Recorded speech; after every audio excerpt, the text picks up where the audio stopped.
தமிழ்நாட்டுல இந்த ஆண்டு பொங்கல் தொகுப்புக்கு ரூபாய் 3000 ரொக்க பணம் அறிவிச்சிருக்காங்க தமிழக அரசு.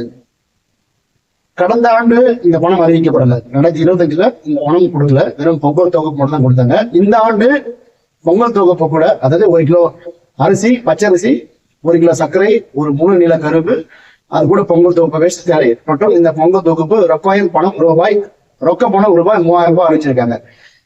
தமிழ்நாட்டுல பொங்கல்னாலே வேஸ்ட் சேலை தான் கொடுப்பாங்க. அது கூட வழக்கமான பொருட்கள் கொடுப்பாங்க. ரேஷன் கடையில் கொடுக்குற வழக்கமான பொருட்கள் தான் குடும்ப அட்டைதாரர்கள் பெற்றிருந்தாங்க. 2021ஆம் ஆண்டு அதிமுக ஆட்சி காலத்துல, அப்போ எடப்பாடி பழனிசாமி முதலமைச்சராக இருந்தாரு. அந்த 2021 அதிமுக ஆட்சி காலத்துல முதல் முறையாக பொங்கல் தொகுப்பு கூட ரூபாய் 2500 ரொக்க பணம் கொடுத்தாங்க. அதுக்கப்புறம் ஆட்சி மாற்றம் நடந்ததுக்கு அப்புறம் திமுக ஆட்சிக்கு வந்தாங்க. 2022, 2023, 2024 இந்த 3 வருஷமும் பொங்கல் தொகுப்பு கூட 1000 ரொக்க பணம் கொடுத்தாங்க. ஒவ்வொரு ஆண்டும் 1000 சொல்லிட்டு 3 ஆண்டுகள் 1000 ரொக்க பணம் கொடுத்தாங்க பொங்கல் தொகுப்பு கூட. கடந்த 2025ஆம் ஆண்டு, அதாவது போன வருஷம் இந்த ரொக்க பணம் கொடுக்கப்படல, பொங்கல் தொகுப்பு மட்டும் தான் கொடுத்தாங்க. நிதி நிலைமை காரணமா இந்த ரொக்க பணம் கொடுக்கப்படவில்லை அப்படின்னு சொல்லப்படுது. இந்த ஆண்டு பொங்கல் தொகுப்புக்கான அறிவிப்பு வெளியிடப்படுது. அதுல 1 கிலோ பச்சரிசி, 1 கிலோ சர்க்கரை, ஒரு 3 நீள கரும்பு கொடுக்கப்படும் அப்படின்னு சொல்லி அதுக்காக 280 கோடி ரூபாய் ஒதுக்கீடு செஞ்சாங்க கொள்முதல் செய்வதற்காக.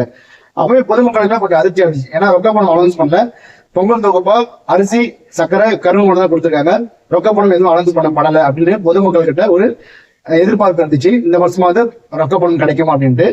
அதை நிவர்த்தி செய்யற விதமா முதலமைச்சர் மு.க. ஸ்டாலின் அவர்கள் அதிகாரிகளோட ஆலோசனை பண்ணாரு. இந்த மாதிரி எவ்வளவு கொடுக்கலாம், எவ்வளவு கொடுத்தா நிதி நிலைமை சரியாகும் அப்படின்ற மாதிரி ஆலோசனைகளுக்கு பிறகு இன்னைக்கு ரூபாய் 3000 ரொக்க பணம் அறிவிச்சிருக்காங்க தமிழக அரசு. இந்த ரொக்க பணம் சுமார் 2,28,91,710 குடும்ப அட்டைதாரர்களுக்கு, அதாவது அரிசி வாங்குற குடும்ப அட்டைதாரர்களுக்கும் இலங்கை மறுவாழ்வு முகாமில் வசிக்கிற தமிழர்களுக்கும் கொடுக்க போறாங்க. அவங்களுக்கும் இலங்கை தமிழர்களுக்கும் இந்த ரொக்க பணமும் பொங்கல் தொகுப்பும் போய் சேர போது. இந்த பொங்கல் தொகுப்பு வர 8ஆம் தேதி முதல் முதலமைச்சர் துவங்கி வைக்கிறார். 8ஆம் தேதி இதுக்கான துவக்க விழா நடக்க போகுது. அதுக்கப்புறம் 14ஆம் தேதி கூட பொங்கலுக்கு முதல் நாள் கூட இந்த ரொக்க பணமும் பொங்கல் தொகுப்பும் எல்லாருக்கும் அரிசி அட்டைதாரர்களுக்கு கொடுக்கப்படணும் அப்படின்னு சொல்லியிருக்காங்க.